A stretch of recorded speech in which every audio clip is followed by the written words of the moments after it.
Thank you very, very much indeed, Frank, and also to thank you all for being here this evening.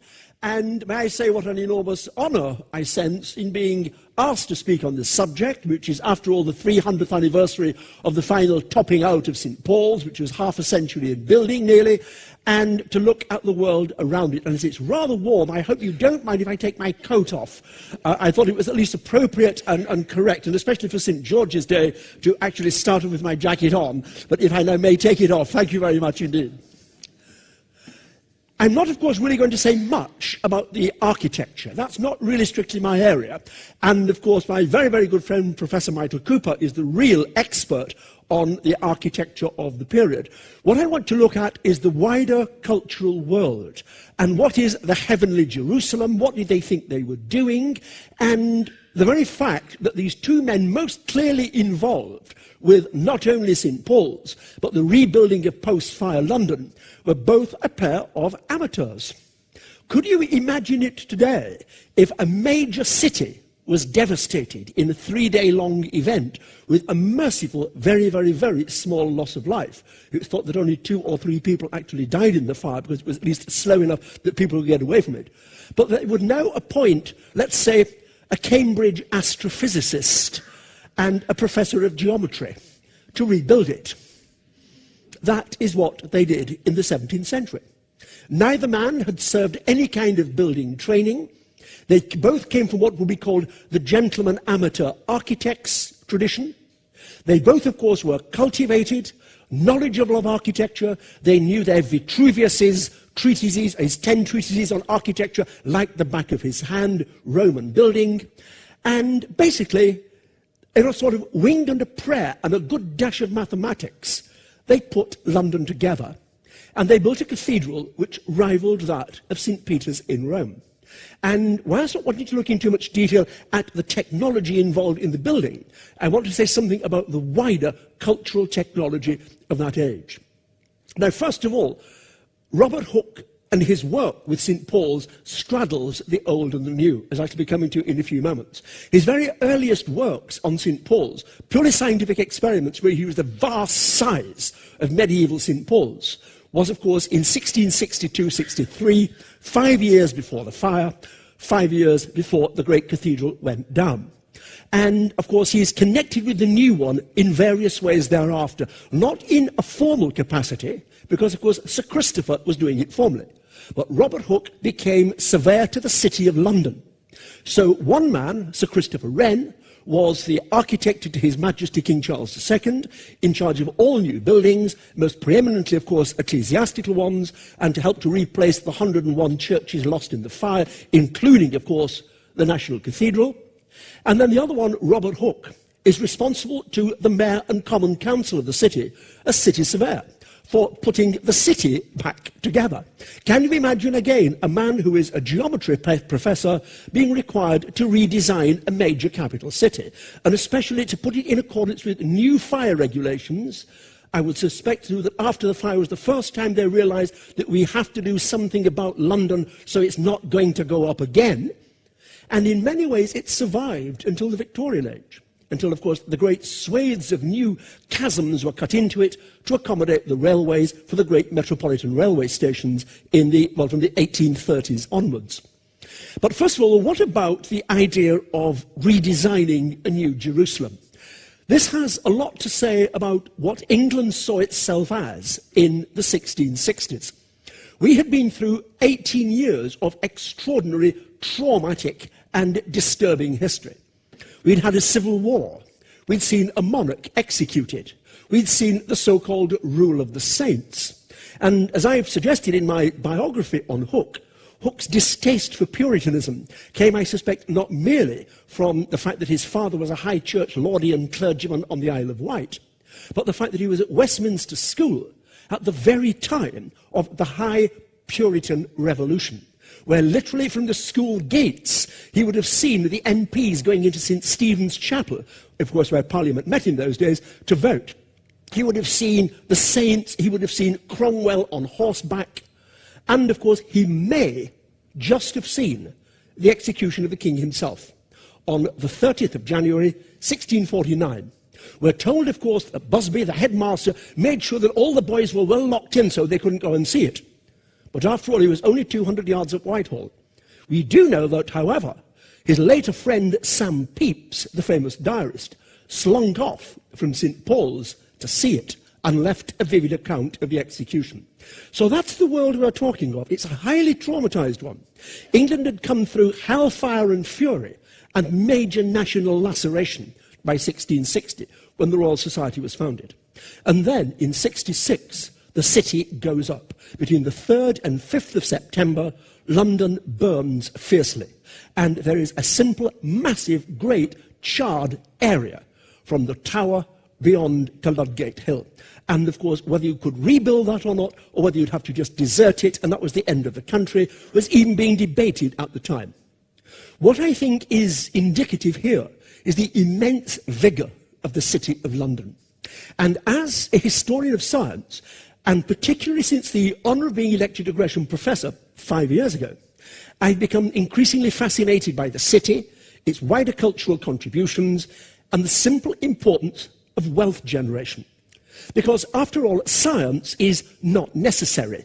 You can get along without science, at least to a certain level. If you don't mind dying at 35 and you don't mind having all your bones broken, you can live without science. After all, people live without it for millennia and millennia.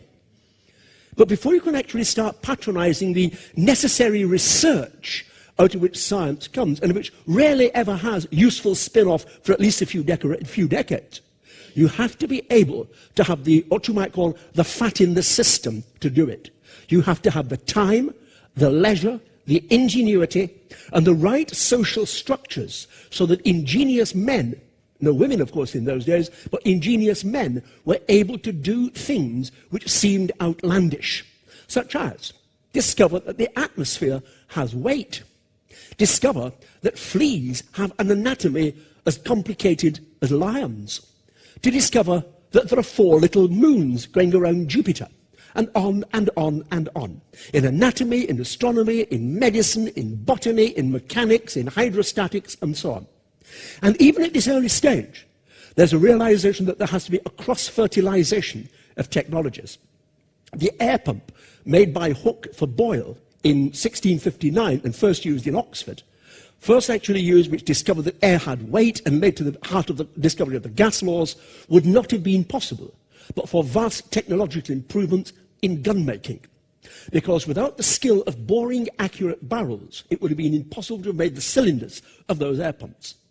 Likewise, of course, when Hooke is doing his crucial early experiment in the city on the nature of spring, and leading to the heart, of course, of his discovery of his famous law on the nature of spring, which is announced in the 1670s. That would have been impossible but for spare time and leisure. But then, of course, what does Hooke do? What does that whole community do? You find useful applications. You find the equal tension in, out, that you have when you wind up a spring, release a spring, wind up a spring, release a spring, can revolutionize timekeeping. And hence, of course, their friend Thomas Tompion starts manufacturing watches of a higher quality than ever before. Now, this, I think, is crucial. I think also, too, it's important to talk about this in Gresham, because Gresham, a century earlier, Sir Thomas Gresham, the founder of the Royal Exchange, the founding in many ways of the real clout of the City of London, the establishment of the Exchange, modelled, of course, on the Antwerp Bourse, the origins of the stock market, realised, of course, that it was all right just making and selling things. But if you could develop a more elaborate financial mechanism, such as servicing debts and dealing with credit and things of this sort, you could do bigger and bigger things. Especially, of course, too, as at the time, for about 500 yards along the north bank of the Thames were the wharfs into which every conceivable kind of commodity from the face of the earth came into London. Chinese silks, Mexican fruits, cotton, all sorts of stuff. And, of course, they came up in those days a series of little narrow winding lanes until you got into the city proper, where in those days, of course, most of the merchants had their houses. Most of the houses, of course, not being straightforward houses on the front, but rather like little courtyard houses with capacious cellars where the merchant would store his commodities ready for sale or resale. And, of course, we know from Hooke and from Pepys and various others that there's this endless packing of traffic in these narrow little alleyways between places like Ludgate Hill and Cheapside down to the wharves of the river. And in other words, it's a bustling, busy city. It's why it burns down so easily in 1666. Much of it was medieval, much of it was made of timber, and of course even some of it was thatched. Now this, I think, gives some idea of what the city is like. But when the fire came and destroyed it, it required a colossal amount of rethinking about what one should redo. Now, right away, you have Robert Hooke and Christopher Wren, Dr. Wren, as he was in those days before he was knighted, submitting plans to the king for the redesigning of the city. They were suggesting more or less a city with variants, a gridiron kind of plan. And the redesign of a church called St. Paul, although we knew quite at this stage what it was going to look like, at the sort of the hub of a great wheel of radiating streets. This was to be the new model city. The hope was, of course, it would turn London into one of the great visual attractions of Europe. That didn't happen, and the reason was because London simply had the energy to rebuild itself right away. The monarchy could not rebuild London. King Charles II was stumbling from one major debt to another. Most of his aristocracy was broke, or at least they lived on loans to maintain appearance. The only people who had money in this country were merchants, country gentlemen, great farmers, and people like that, and they had a lot of it. And the one thing they weren't going to do was let their businesses stagnate for 25 years, whilst a pack of aesthetes redesigned London. They wanted to get their premises up and running as quickly as possible. And it is astonishing that within a decade, by the early 1670s, most of London is running again. And of course, Robert Hooke himself, as surveyor to the city, makes a substantial amount of money out of this because his office enabled him to license the rebuilding of plots where you could find where your business was or your house was and rebuild. Now, this becomes very important. But the central thing is, what do you do with St. Paul's? Well, at first, of course, the possibility was, can we use part of the old fabric? I have some slides I'll show in a moment of some sketches done of what was standing in 1667. There were original hopes that perhaps we could build another Gothic church, or we could even do a mixture of Gothic and classical. After all, in 1663, Wren had submitted plans for putting a dome on old St. Paul's. It would have looked spectacularly incongruous. The original medieval tower burned down in Queen Elizabeth's time.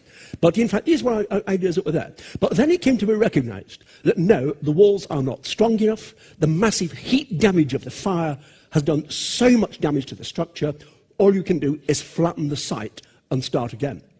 Now, I don't want to discuss all the different plans and the different models and the different suggestions that were brought forward for actually redesigning London. But by the time, let me just mention this, by the 1670s, that they had produced one that became the definitive model for St. Paul's, known as the Great Model. And of course, this was a very, very large wooden building of the intended future St. Paul's, although of course there were still modifications went on in the building process. It was the size of a garage. You could more or less walk through it on all fours. And when in 1675, the authorization was given for the building of the Greenwich Observatory for John Flamsteed, the Great Model cost only a few pounds less than the entire Royal Observatory. So you can get some idea of what architects' fees and architects' charges were even at that day. Literally, a wooden model the size of a modern garage cost almost as much as the entire Royal Observatory. The Royal Observatory was £519 and some shillings. Now, this gives you some idea of what world they were working with. But what did you want in a cathedral?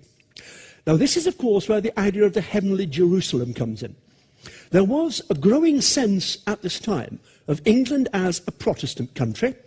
There were great tensions with not only defunct Puritanism, but also to what was seen as the dangers of possible Catholicism. And, of course, the Duke of York, the man who would become James II, actually had converted to Roman Catholicism and causing great, great ructions in the country after 1667. Therefore, what sort of church would express what you would call the religious spirit of now a very, very Protestant England? And Wren has to take this on board when he's doing the general sketches, the general scans for what the new church must be. The fashion, of course, is going to be a great, magnificent, continental-style building. Obviously, of course, based on something like St. Peter's in Rome. The thing is, of course, that was a Roman Catholic church. The Anglican liturgy required very different internal arrangement. The Anglican liturgy from the Reformation, from Thomas Cranmer in the first Book of Common Prayer, required that the congregation see everything that was going on.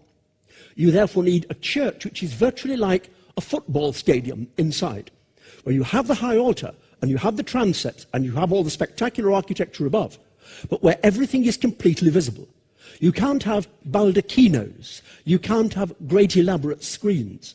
And so the New Jerusalem had to be a very public, and in many ways an astonishingly egalitarian Jerusalem. Because very, very central to that idea too, which was rooted in Protestant theology, is the idea that the clergy were not themselves a sacerdotal priesthood, in the way that, of course, the Catholic clergy were a sacerdotal priesthood, and by the pipeline through Peter and straight back to Christ, but rather they were basically learned men who knew their theology, just like you and me. And therefore what they were doing in the public space had to be accountable to their learning, yes, but not to any particular mystique beyond their learning. So you have a whole theological package that Wren has to take on board, and Wren knew all about this. Sir Christopher Wren was the son of a clergyman, Christopher Wren Senior.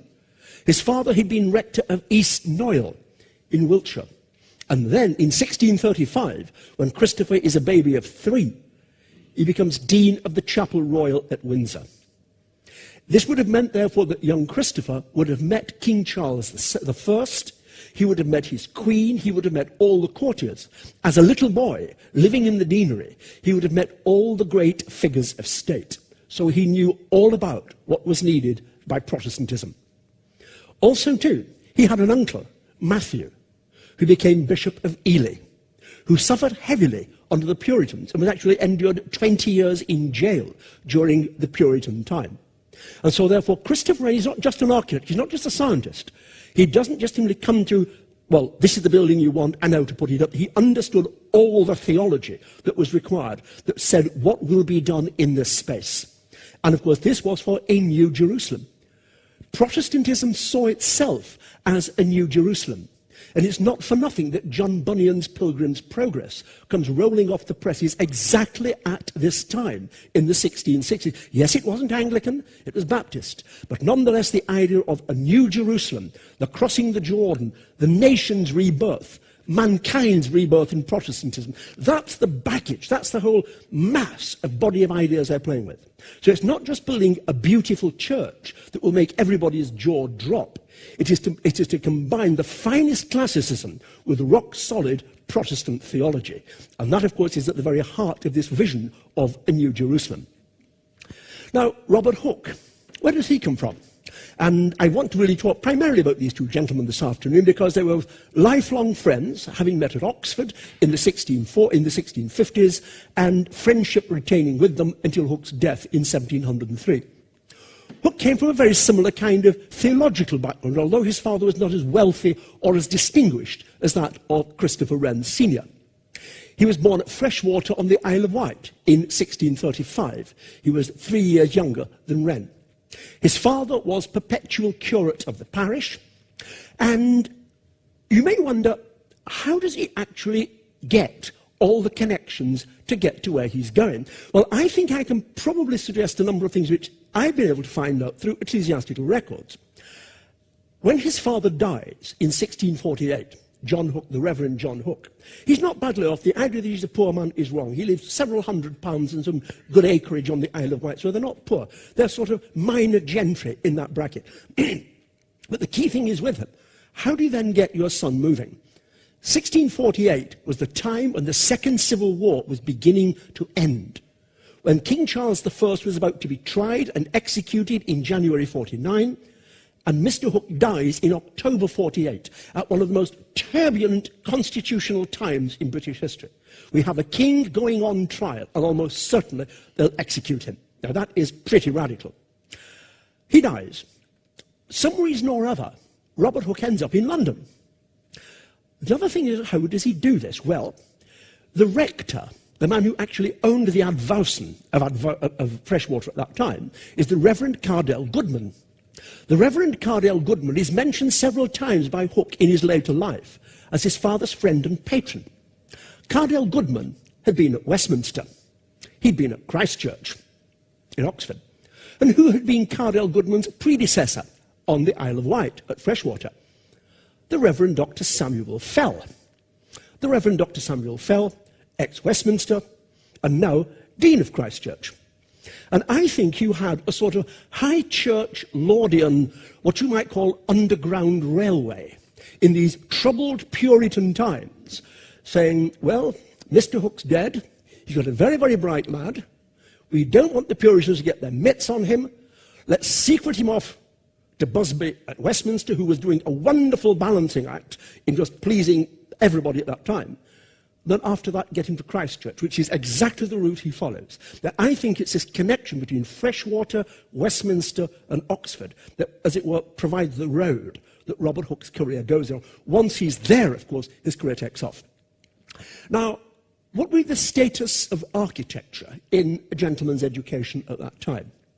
If you'd have been at Oxford at that time, or at Cambridge, or at any other significant European university, you would have understood a body of ideas called the quadrivium.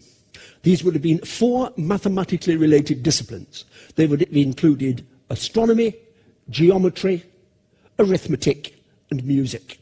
And, of course, they resonate in some of the Gresham chairs. It was not for nothing, of course, that Sir Thomas Gresham wanted these to be taught in Gresham College. The key thing is, of course, they were the sciences of proportion. The sciences of what they called ratione, reason, scholarly reason. And part of that study was the visible manifestation of geometry, architectura. It's hardly unlikely, therefore, that the study of architecture was often part of a gentleman's secondary education. It was a well-established practice. Sir Thomas Spratt, an English architect of that time, Sir Roger Pratt, of exactly this time, designs buildings and writes.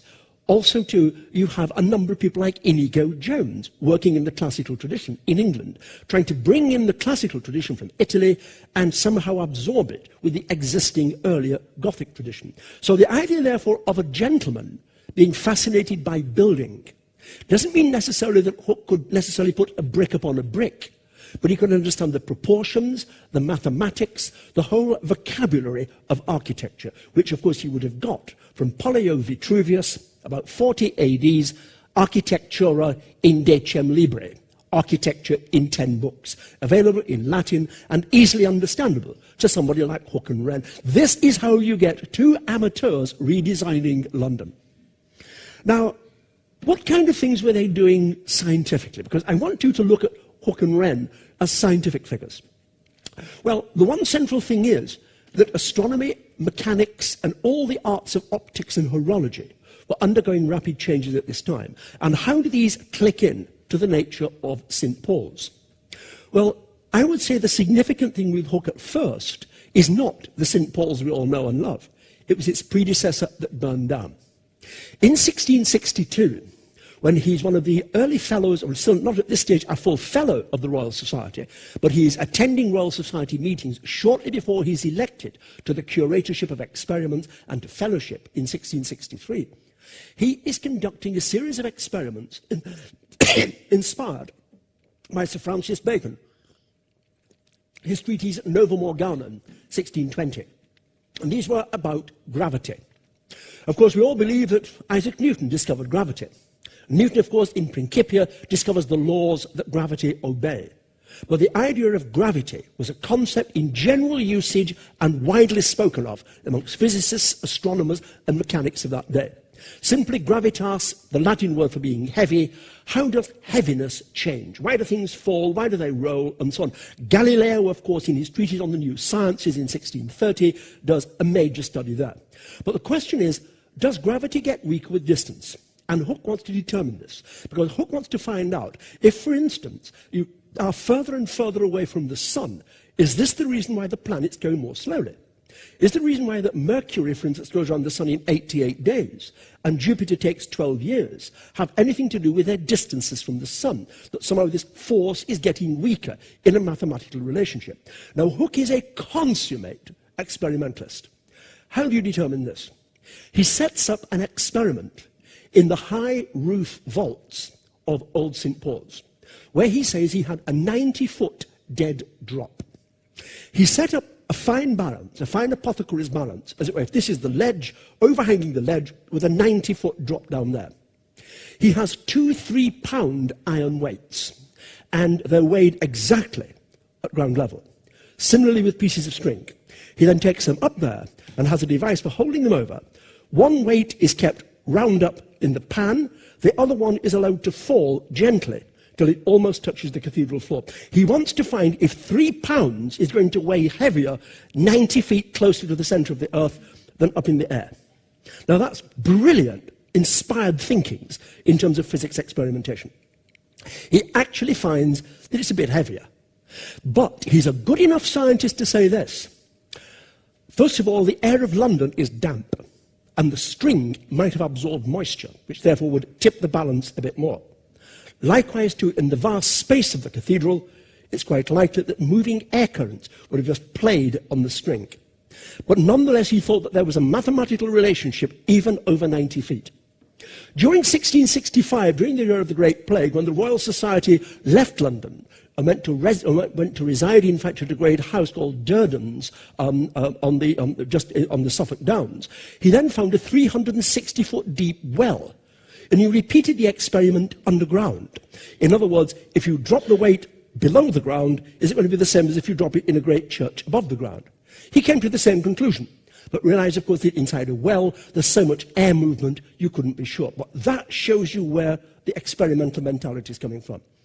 Now, what you get in this man who is designing London is a fascination for the mechanical, mathematical laws that hold nature together.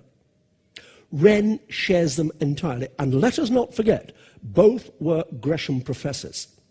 In 1657, Dr. Wren was elected to the chair of astronomy, which he held for 7 years before becoming the frankly better paid professor, civilian professor of astronomy at Oxford, a post he held until his greatness, as it were, and his building of London really did not give him the time to lecture. In 1665, Robert Hooke was appointed to the companion chair of geometry. Notice, of course, astronomy and geometry, the two elements of the quadrivium, the celestial and the demonstrative in mathematics. And I find it fascinating to see how these things intermix and run completely together. Now, what kind of science was Wren doing? Because we think, of course, of Sir Christopher Wren as an architect. But really, his architecture came on a sort of early amateur basis, just like that of Robert Hooke.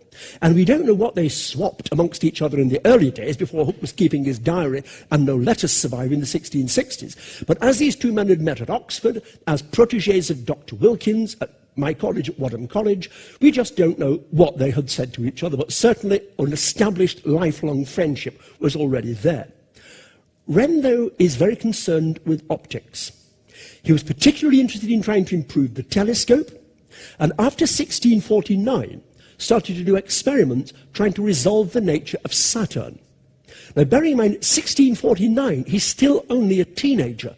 He's still only 17 when he's doing this. And he's working on the idea that why does Saturn change shape? Why at certain types of its orbit does Saturn appear as a sphere? And why at certain times, rather like a rugby ball, as they thought it looked in the rather poor images of the day? Why does it change shape? Galileo had first noticed this 30 years before.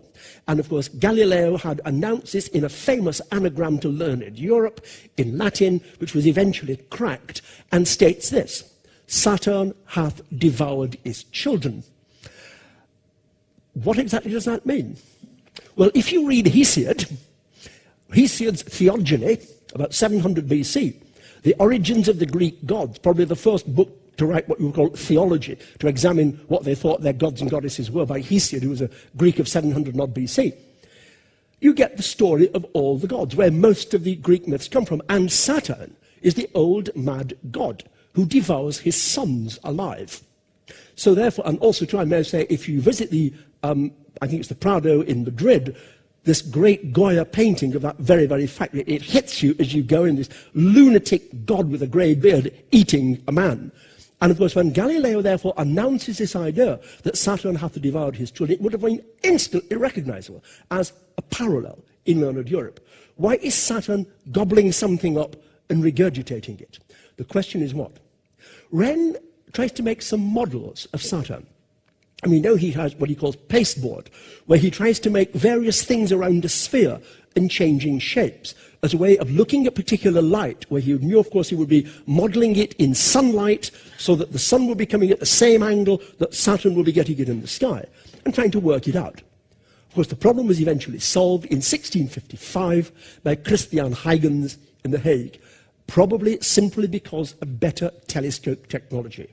Glasses that could finally show what Huygens realizes was that, quote, Saturn was a ball surrounded by a thin, flat ring that on no places touches the body of the planet. But nonetheless, it appears to tilt open and shut.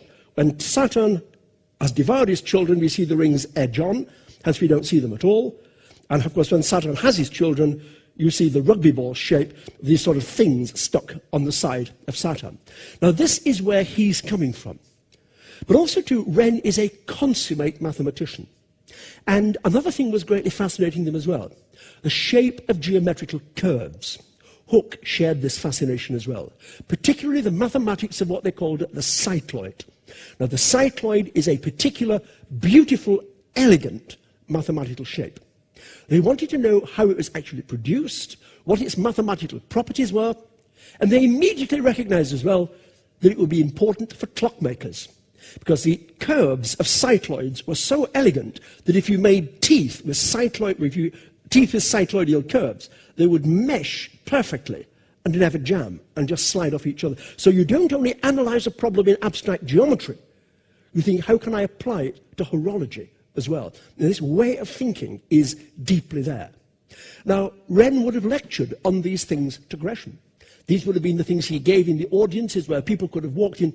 Bishopsgate, of course, in those days is where the college was, where you could have walked in and seen these lectures and heard these lectures. It says something, too, about the composition of the London population. In the same way that today, I'm sure there are many people of diverse backgrounds here. And especially, of course, when you have Lincoln's Inn Fields down the corner, you probably would have had lawyers dropping in and things of this sort. And the extraordinary active world that the Gresham lectures would have generated, both, of course, with Wren and then later with Hooke after 1665, gives you a sense of these two men designing a city and lecturing on mathematics at the same time. And this is, I think, an extraordinary combination. But also, too, what about the ideas of clocks and springs? This is central to their ways of thinking. Hooke is trying to improve a timekeeper which will actually be isochronous. And their inspiration was the swinging of a pendulum. Now, Galileo had discovered that the swinging of a pendulum was equal, or isochronous, for a given length. And he discovered the fact in about 1630.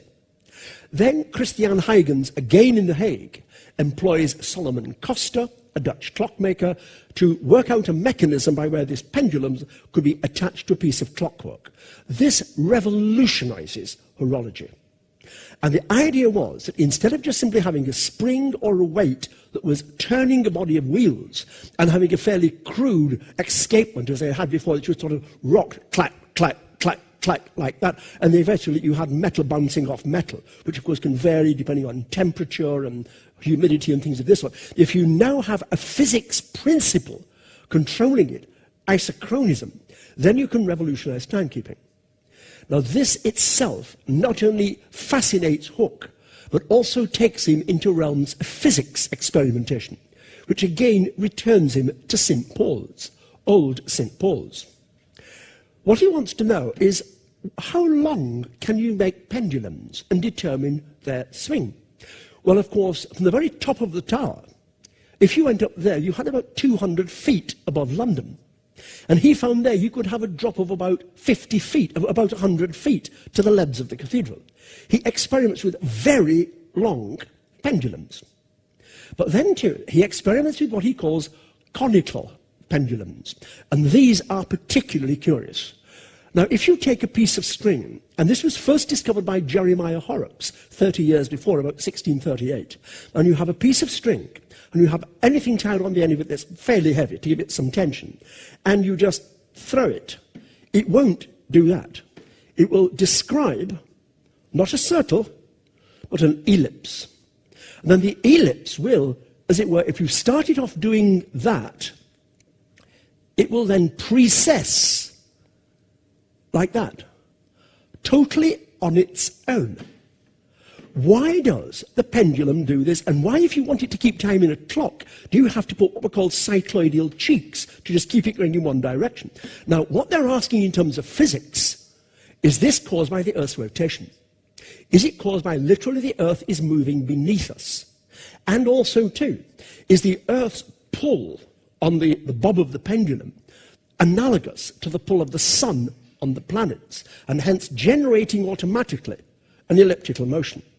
Now, Hooke, of course, and Wren, the consummate experimentalists, played around with conical pendula to see if they could simulate the properties of the planetary periods. And itself a brilliant idea. They weren't quite right. But then, of course, what they were asking as well is if you have big spaces like old St. Paul's, then, of course, you have very nice places to do your experiments. And especially, of course, if you are in good connection with them. And, of course, too, Sheldon, Bishop of London, and, of course, Wren's first major patron for the building of the Sheldonian Theatre in London, in Oxford. If the Bishop of London is your friend, you can do all kinds of things inside the cathedral, especially, of course, if your dad happens to have been the Dean of the Chapel Royal. So you can see how ecclesiastical space almost becomes laboratory space, even within this context of the New Jerusalem. Their faith and their science melded completely together. And the popular image that we often have, that their religious and their scientific beliefs were in some kind of opposition, is frankly 20th century rewriting. You find this in none of their original writings, where they assume that the logic and order in the universe is divine and can be pursued and studied by the human intellect. But then also, too, Hooke starts to go further with gravity. Can you actually determine whether the Earth is rotating? And he does this in an experiment in Gresham College. And he tells us that in the old hall of the college, the top of the rafters were 27 feet above the floor. And he sets up a mechanism by which a musket or a pistol ball could be released by pulling a string and dropped into a tub of pipe clay. Before you did the experiment, you had a piece of string going all the way down until it almost touched the top of pipe clay. Then you put a little black mark on the top of the pipe clay, kept everything as it was, and then let the ball fall. Hooke's argument was the ball should not fall on the black mark, because if it's in free fall, the Earth will have moved between it being released and hitting the pipe clay. He claimed he got some worthwhile figures in this. But again, he was a good enough scientist to say, well, there are all sorts of factors, there are drafts, but you can see the style of thinking. This is front rank, cutting edge experimental physics. And it's very different from the kind of thinking of Sir Isaac Newton, whose approach is essentially a mathematical one of mathematical analysis, rather than using physical analogues and then going from them beyond it. Now, these are the men who build the New Jerusalem. Now, also, too, there's another wonderful thing where their physics and their architecture run together. And this is in the nature of catenary arches. Now, Robert Hooke discusses catenary arches in his diary in the 1670s and in a variety of other places. And it's again an analysis of geometrical shapes. Now, a catenary arch is absolutely a simple thing to understand. You have 2 points, you drape something between the 2 points, a chain, a rope, a piece of string, whatever it is, and it will form a curve. And it will depend on the length of the material, the tension put upon it, and so on. And you can have an arch that's like that, or you can have an arch that's like that, and so on. What they come to explore are the ways in that catenary arch actually takes load-bearing powers. And this is important for architecture. If you are gradually, as Sir Christopher was, groping your ideas to a not quite fully understood notion of how I am going to put a dome on that very, very large church at the end of Ludgate Hill, and haven't quite cracked it yet, a knowledge of catenary arches is very important. It suggests something about how you at first think of the pillars, how you actually think of the outward thrust of the dome, And it's not for nothing that in Hooke's diary are some of the first discussions and little sketches of these catenaries. Now, both Wren and Hooke came from an applied physics tradition in architecture. Wren's great triumph, his first great triumph, the Sheldonian Theatre in Oxford, was itself a great intellectual puzzle. And how did you take the Temple of Marcellus, which of course is a classical Roman building, how did you take that, adapt it to an English climate, by definition requiring very large windows and requiring a roof, where of course obviously in Italy you have no windows and you have no roof. How do you adapt that to a structure where you can also put the university printing press above the ceremonial area? You need an ingenious floor. He discusses the mechanics of floors. John Wallis in Oxford designs an extraordinary interlacing sort of almost kind of small piece floor where every joint connects and you literally cover the area with a spectacular, very flexible floor. This is the kind of area that these men are coming from. They're not only classical, they're deeply scientific in their designing. And by the time, of course, they're designing St. Paul's, and Hooke, of course, is in regular connection on the design of St. Paul's, you're actually now having to very, very astute scientific minds addressing these questions. Now, how closely did they work? Well, between 1672 and 1680, Robert Hooke kept a detailed daily diary. Sometimes his comments for the day were very, very brief. Others, they were very long. In fact, the first day of 1675, January 1st, 1675, it's the longest entry in the entire diary. It's about 2 printed pages long in the published version. But the key thing is that comes through that diary is if there is one figure who has an almost daily appearance in Hooke's life, it is the person he refers to as Sir Christopher Wren, in his usual quick abbreviations, or Sir Christopher, or things of this, or at first Dr. Wren. What is clear is that they had a lot of social connection. You also too see not merely the two architects working, and talking about churches, for instance, trying to determine whether the footings for the new Bow steeple in St. Marylebone Bow were strong enough to take it, and things of this, all of these sort of little bits and bobs going in. But they also knew were on very, very good terms with the senior clergy. And we have to bear in mind too that the architects and the clients worked closely together, not only, of course, with the dean and chapter of the cathedral, and even the bishop himself, but also too the Lord Mayor and the Common Council for Hooke. Now, Hooke's diary is full of this, and you can reconstruct what he and to some degree Wren are doing on a daily basis. They're dealing with contractors, they're dealing with the very practical business of making sure that materials, the right firms are brought in, people who know what they're doing, and also too dining, drinking coffee and visiting taverns with fellows of the Royal Society who are senior clergy at the same time.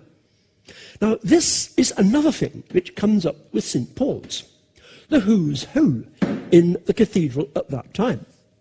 Now, the man, of course, who was the most influential figure in Hooke's life, I think, connected with the cathedral, was, of course, John Tillotson, the Reverend Dr. John Tillotson. Later becomes Archbishop of Canterbury. He is one of the spectacular careerists of the immediate Caroline period. He is of strong Puritan background, but he moves away from that at the Restoration. He becomes Dean of Canterbury. He then becomes Dean of St. Paul's. He accumulates a variety of canonries and prebendaries all over the place. And for the last 3 years of his life, he's Archbishop of Canterbury. Now, what sort of a man is Tillotson? Well, first of all, a close friend of Hooke's. And I think I can say I've pieced together certain elements of the relationship. And this comes from Mrs. Tillotson, Elizabeth. Who is Elizabeth Tillotson? She is the wife of Dr. French of Christ Church in Oxford. But who is her mother? Robina, relict of Canon French of Christ Church, and the youngest sister to Oliver Cromwell. Well, well, well. So you have the youngest sister of Oliver Cromwell, what does she do? She makes a strategic political marriage with John Wilkins, Warden of Wadham. Wilkins would have become, as it were, the protector of the young Elizabeth. Wilkins, of course, has this whole circle of men around him, Hook part of them. And there's no sign of romance between Hook and her. There's nothing remotely like that. I don't think Hook really ever intended to marry anybody. But the key thing, he knew her. And also, too, Tillotson becomes one of the clerical protégés of Dr. Wilkins. And Wilkins, in the newly established Anglican hierarchy, helps him along to his first little deanery, which, of course, is Canterbury. Now, he then marries Wilkins's ward. And so you see this connection, the switch from the Cromwell family into the See of Canterbury. And, of course, what's the connecting factor? Robert Hooke. He's there at every stage. Now, sometimes when you're reading Hooke's diary, there's a slight risk of confusing people, because, in fact, Hooke traditionally used the business of reciting a person's title rather than names. So it will be Mr. Dean of Canterbury, Mr. Dean of St. Paul's, my Lord Archbishop. They're all the same man, as various incarnations along the way. And then likewise, too, Elizabeth will be Mrs. Dean of St. Paul's or Mrs. Dean of Canterbury. But also we discover another thing about Elizabeth. She was interested in medicine. And Robert Hooke, of course, too, was a lifelong hypochondriac and a lifelong doser of himself with all kinds of empiric preparations. Mrs. St. Paul's brewed an excellent ale physic, which, according to Hooke, did him wonders and brought much slime up off my stomach. Clearly highly purgative. So the way you suddenly enter this world is extraordinary. Bearing in mind, too, that in the early days of the Royal Society, Tillotson becomes an FRS. He's interested in natural philosophy. He's interested in science. So the Dean of St. Paul's is an FRS, and later the Archbishop of Canterbury. And I may say, too, that in 1691, when Tillotson became Archbishop, one of the first things he did was confer a Lambeth MD on Robert Hooke. This extraordinary connection. Friend for 30 years. I'm now Archbishop. You're getting a Lambeth MD. And you can see that patronage mechanism working. But also, too, what about the school? Thomas Gale. Thomas Gale was High Master of the school, St. Paul's School, and himself a prebend of the cathedral, of the old, or no, of the new cathedral. At the time, of course, when it would have been virtually building, he was prebend of a building site, effectively. But, of course, they would have had the chancel that was still fit for liturgical purposes finished first. But also, too, he was an FRS. And I know this because I actually checked the fact this morning by ringing up the Royal Society. And I said, well, Dr. Thomas Gale, can you confirm that Dr. Thomas Gale was a fellow of the Royal Society? Yes, elected 1668. So you've got the Dean and the head of the school, both FRSs, and attending Royal Society meetings. And this I find is quite a fascinating connection to make. But then, who was passing through that school at that time? Now, St. Paul's was always very much a city school. It, on the whole, didn't take boarders in those days. It took boys from the city, from, on the whole, the mercantile families of the city. Born in 1656 is Edmund Halley, before the fire. He went to St. Paul's. He went up to Queen's Oxford in 1673 with, as he reminds us, a better set of astronomical instruments than those owned by the civilian professor. He had a rich dad. But he would have been tutored by Gale. Gale would have been High Master when he was a boy in the school.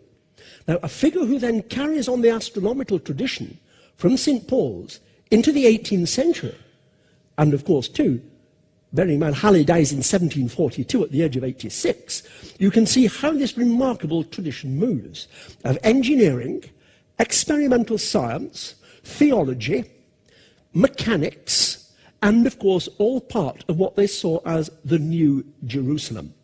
This is what I think is so fascinating about this period. There are aspects of it, unfortunately, which I think need a lot further explanation, and it certainly goes against many of the more popular interpretations of the Royal Society as an organisation which more or less came out of a purely scientific intent. You cannot understand the early Royal Society without also understanding its visionary agendas as well. You can't understand Bacon without understanding those visionary agendas. And Bacon is a deeply, deeply visionary person. So therefore, when one looks at Hook and Wren and Gale and Tillotson and even Halley, you see the basis of a remarkable community. But then just finally, there were a number of figures who were part of their social circle who were craftsmen. Thomas Tompion, the man who developed the first proper balance spring watches under Hook's direction, was a common figure mentioning in the diary all over the place. Tompion, of course, had premises in Water Lane, just off Fleet Street, past Ludgate Hill. He himself was part of this world of coffee drinkers, diners, and talkers. So too were Richard Reeves and Kit Cox, Christopher Cox, lens makers and telescope makers of Longacre, slightly further away. And you read the diaries, and you find accounts of where some of these men are mixing together in an extraordinary free way. Oxbridge-educated academics, deans, working clockmakers, and what they all shared in common was a passion for mechanics and the new philosophy, and the rebuilding of London. This, therefore, ladies and gentlemen, is what I see as the vision of the New Jerusalem. And you might say it's a mixture of Bunyan, it's a mixture of Bacon, and it's a mixture of the early philosophical transactions of the Royal Society. But that's the culture, if you want to understand it. Could I now just show my slides, please? And this, of course, is Old St. Paul's, with the frontage, of course, the classical frontage, which I think was Inigo Jones, and of course the intention was originally for Wren to put a dome on top of that. And of course you can see with the tremendous height of that building how Hook would have had his clear 90-foot drop inside. And the remnants of that cathedral shortly after the fire. They realised, of course, that was impossible to completely rebuild that. But from this here, from the figures in the foreground, you get some idea of how vastly high the internal arches were. And, of course, this is Wren's drawing of a proposed new London, with, of course, the great radiating mass of streets from one of his possible sketches for St. Paul's. The Sheldonian, Wren's first great architectural triumph, punched through with gigantic windows, tiered seating, and a roof. And I must admit, about 2 years ago, I was interviewed for a television programme by a person doing something on English architecture. And this gentleman, in a rather snooty voice, said, Wren was really a very naive, simplistic architect in many ways, wasn't he?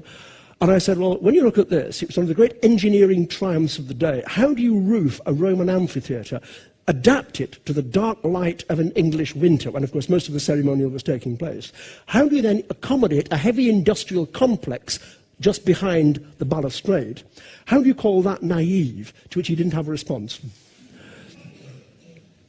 This is part of Wren's drawings of the interior, the holding up of the roof. And, of course, those king posts in the middle of the roof will be easily as high as from here, almost up to the windows. You're in a big space.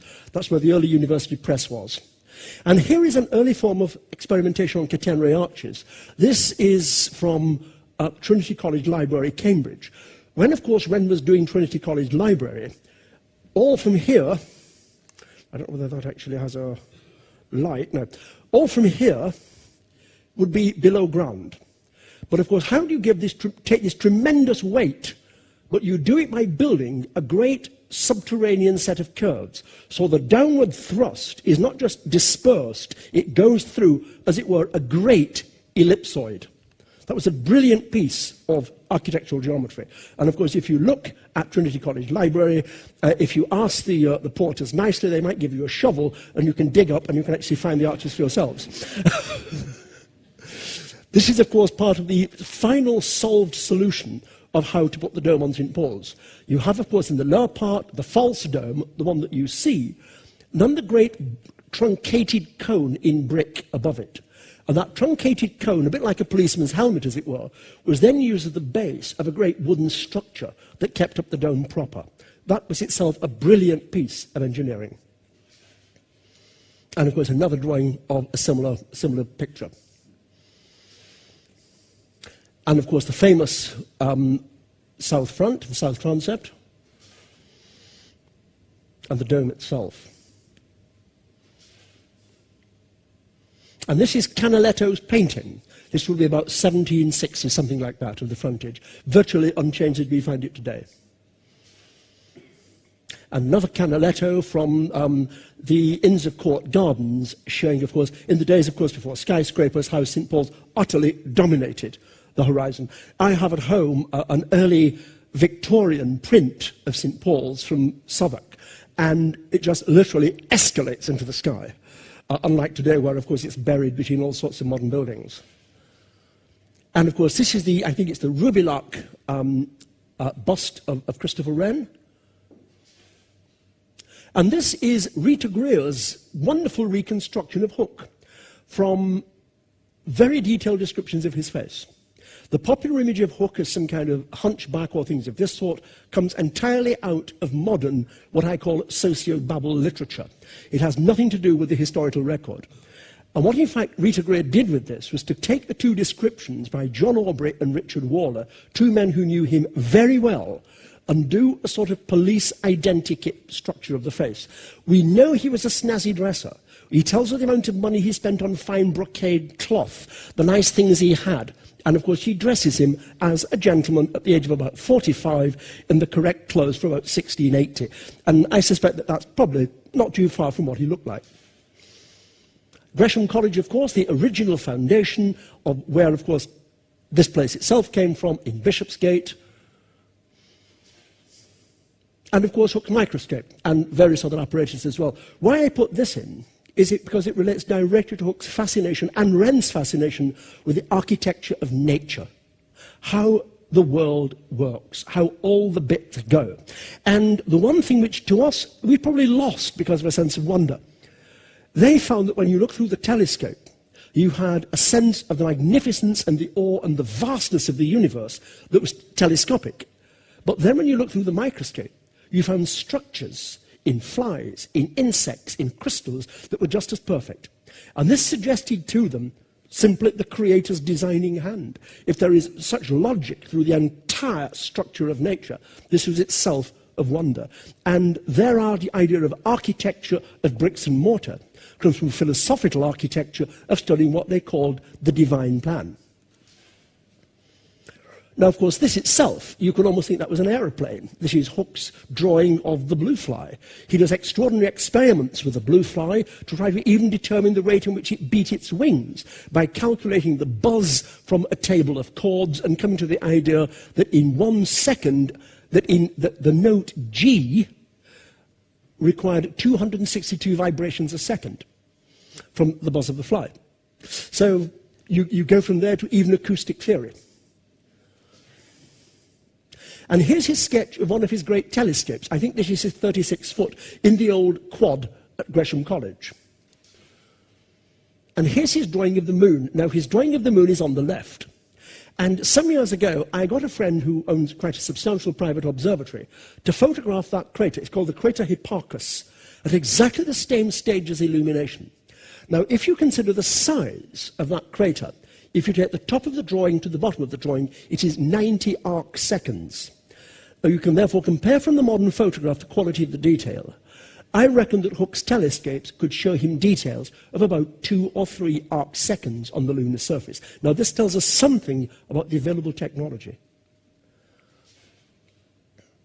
This is, of course, Bedlam Hospital, perhaps his greatest single building, sadly, of course, knocked down in the early part of the 19th century. 500-foot facade. These are the rather macabre statues that were over it. The two statues representing melancholy mania and raving mania, the two classes of mental illness in those days. And raving mania, of course, you can see on the right with his chains. Melancholy mania just looks very, very unhappy. And it must have been rather disconcerting for a person being admitted to the hospital to pass underneath what came to be nicknamed in Cockney slang, the Crazy Brothers. And, of course, this is the Rake's Progress, which is Hogarth of some 40 years after it was built, showing you the interior of that place, what was intended to be a model mental hospital. Now, of course, it's become so crowded, it's become, well, immortalized, of course, in Hogarth. But that was Hook's mental hospital. And the only surviving building, Willen Church, in Buckinghamshire, now part of Greater Milton Keynes. A lovely little church, and rather curiously, it comes foursquare to his education. He was educated at Westminster, and Busby became the patron of the living, and he decided he would give the living a new church, and he asked his old pupil to design it for him. So this is his only surviving building. And of course, Thomas Tompion, the great clockmaker.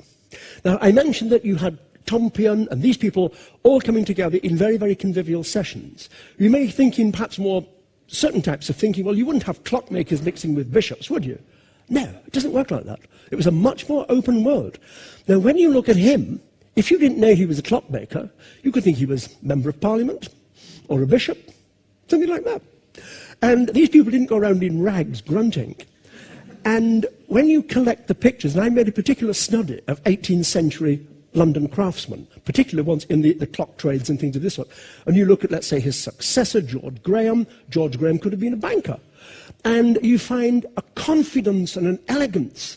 They moved in that society without any problem. And we have to bear in mind that when we try to understand it, we have to cut away a great deal of 19th and particularly 20th century, what I call psychobabble social theory, about class divisions and things of this sort. It was an amazingly open society if you've got something to contribute. And I think that's my last one.